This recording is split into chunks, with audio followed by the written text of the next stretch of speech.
Hello. Sir వందనాలు sir. వందనాలండి. ఎవరండి? సార్ నా పేరు సీన్ సార్, కర్నూలు సార్ మాది. ఓకే అండి. ఈ యూట్యూబ్ లో మేడం చెప్పే వాక్యము కొన్ని సాక్ష్యాలు ఇంటివి సార్. ఓకే అండి. ఏం లేదు సార్, ఒక చిన్న డౌట్ ఉంది సార్. చెప్పండి.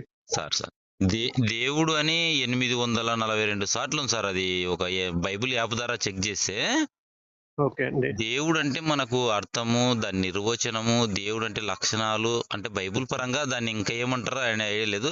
ఆ పరంగా ఏమన్నా ఒక 2-3 లక్షణాలు ఏమన్నా చెప్పండి సార్ ఒకసారి. దేవుడు అంటే మనకు ఐడియా ఎట్లా అనేది.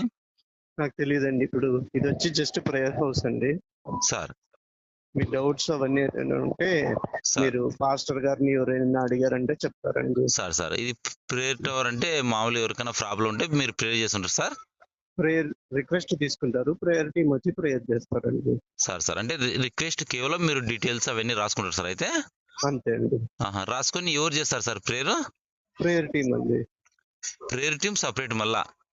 అవునండి. Okay sir. కానీ మీకు అంటే మొత్తం పైన మీరు ఒక క్రైస్తవుడు బైబిల్ అనుసరించే వాళ్ళే కదా సార్ దాంట్లో తీసుకునేది మిమ్మల్ని. కానీ అవునండి. అంటే దేవుడు అంటే కొంతనన్నా మీకు కానీ అవగాహన ఉండాలి కదా సార్.